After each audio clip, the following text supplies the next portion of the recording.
안녕하세요, 여러분. 오늘은 2단원 시계 계산을 10분간 복습해 보도록 하겠습니다. 지수 법칙을 공부하기 전에 거듭 제곱부터 알고 가면 좋은데요. a의 n제곱에서 이 아래에 있는 a를 우리는 미시라고 하고요. 이 위에 있는 n은 지수입니다. 그리고 a의 n제곱이라고 하는 거는 a가 n번 곱해졌다 라고 생각하시면 돼요. 2의 제곱 곱하기 2의 세제곱 한번 계산을 해볼까요? 2의 제곱은 2가 2번, 2의 세제곱은 2가 3번 곱해진 거죠. 즉 2가 몇 번 곱해진 건가요? 총 5번 곱해졌다. 우리는 지금 이 지수법칙 1번을 보이기 위해서 미시 2인 경우만 가지고 왔어요. 그런데 모든 숫자에 대해서 다 성립함을 보이기 위해서는 임의의 숫자를 나타내는 문자를 가지고 와야 합니다. a의 m제곱 곱하기 a의 n제곱이라고 하는 것은 a가 n번 곱해지고 연속해서 a를 n번 곱해주면 되겠죠. 그 말은 총 a가 n 플러스 n번이 곱해진 거가 되겠습니다. 즉 밑이 같은 두 거듭 제곱의 곱은 밑은 같게 나오고 지수는 두 거듭 제곱의 지수의 합과 같다라고 생각하시면 되죠. 두 번째 지수 법칙입니다. 이번에는 거듭 제곱의 거듭 제곱꼴이에요. a의 제곱의 세제곱이라는 거는 a의 제곱이 3번 곱해졌다는 말이 됩니다. 그러면 지수법칙 1에 의해서 거듭 제곱의 곱은 밑은 그대로 놔두고 지수들의 합이라고 했었죠. 그래서 a의 6제곱이 되고 이 6제곱은 보니까 2하고 3을 곱한 것과 같은 숫자죠. 따라서 거듭 제곱의 거듭 제곱꼴은 지수를 곱해주면 되겠습니다.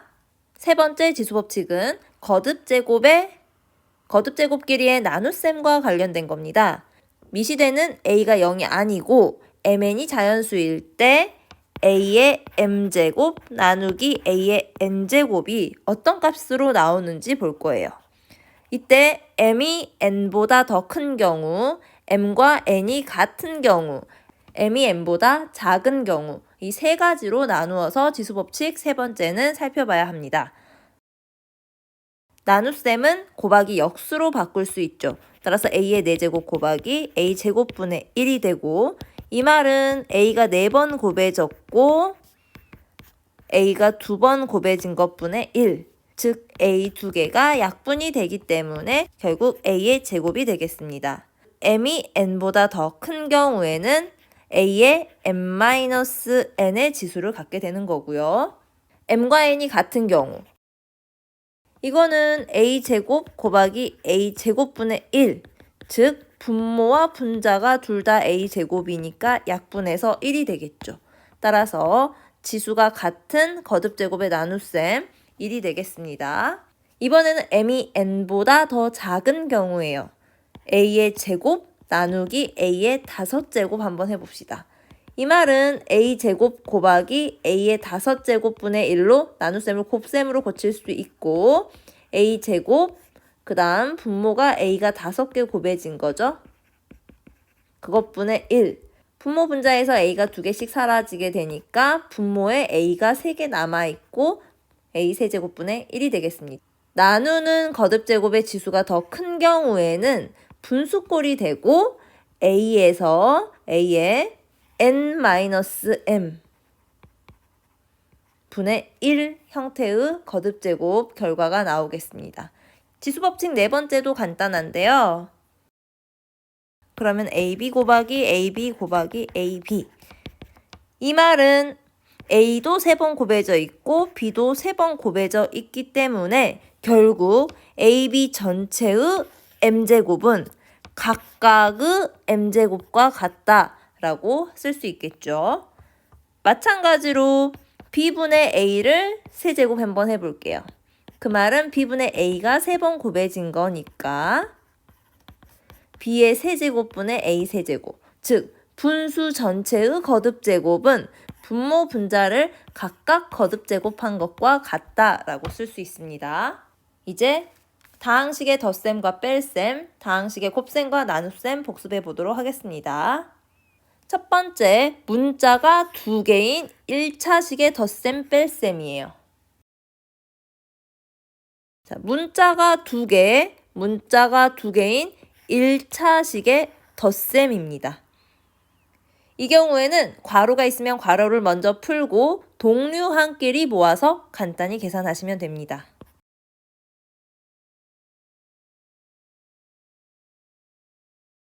참고로 동류항은 문자와 차수가 같은 2A, 5A, 3B-B 이 2개가 각각 동류항이 되겠습니다. 2A는 A가 2번 더해진 거고 5A는 A가 5번 더해진 거니까 총 A가 7번 더해졌다. 7A가 되고요. 3B는 B가 3번 더해진 건데 B를 1번 뺀 거니까 B가 2번 있는 거죠. 즉 개수끼리 이 앞에 1이 생략됐으니까 개수끼리만 계산을 해주시면 되겠습니다. 마지막 결과 7A와 2B는 동류항이 아니기 때문에 더 이상 간단히 할 수 없습니다. 문자가 2개인 1차식의 뺄셈의 경우도 먼저 괄호를 풀기 위해서 마이너스를 분배 법칙으로 곱해줄 거예요. 동류항끼리 계산해주면 마이너스 3A 플러스 4B 결과가 나오게 됩니다. 2차식의 덧셈과 뺄셈도 1차식의 덧셈과 뺄셈 같이 괄호를 풀고 동류항끼리 모아서 간단히 하시면 됩니다.